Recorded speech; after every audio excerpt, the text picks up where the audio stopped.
So to actually manually push out contacts from Prima into inControl Marketing, this will be done through your Prima client. So I'll switch onto my live screen now. And from here, where you would go is into the company module and into the contact grid manager just here. So click into there. And from here now, you'll be faced with some filters.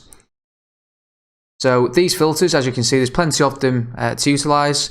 So the most simple could be the company type of all customers or all prospects. So from here, you can define exactly what contacts you're capturing in this section and what you're going to be sending across to inControl.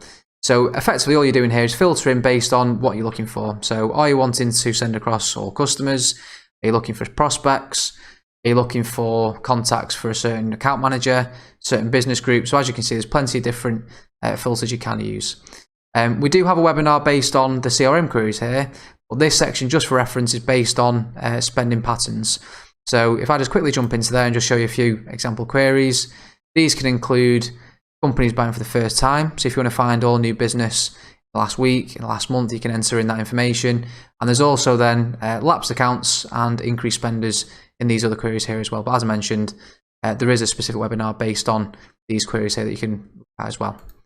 So from there now, what I'm going to do just for this demonstration is I'm going to find all customers that are the primary contact within that business, and I'm going to run a search based on that.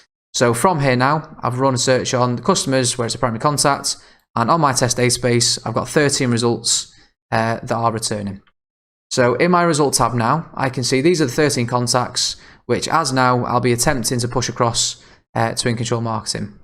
Bearing in mind, if I scroll across to the right here, if there's no email address against the contacts, these won't go through. So as of right now, if I just wanted to send across all the rest of them, it would only send 10 out of the 13 contacts to inControl.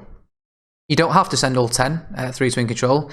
It could be the case there where you're looking at that and thinking, well, actually, I spoke to the majority of those customers and I don't want to send this latest promotion through to them or whatever it may be. So it could be the case that from here you want to refine your search further.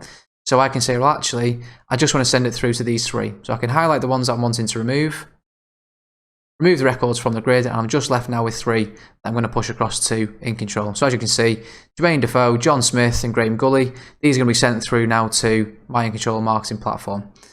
In the change tab, I can jump into here, and I've then got the option at the very bottom left to send contacts to an address book. So I tick that, and then from here then, and based on the API, this is then pulling through all of your address books from your inControl marketing platform. So if you're wanting to create a new one, so a customer list or newsletter list or whatever it may be, that would be done from inControl Marketing. And then from here then, from Prima's point of view, we can then pick from the lists that are already set up in inControl Marketing. So just for this testing purpose in the demonstration, I'm going to push those into the lapsed customers. So that address book I've selected from the list, I'll then hit apply, and that's then pushing through 3 contacts into the lapsed customers address book. So in its simplest form, that's the way of sending across manually contacts from Prima into inControl via the Grid Manager.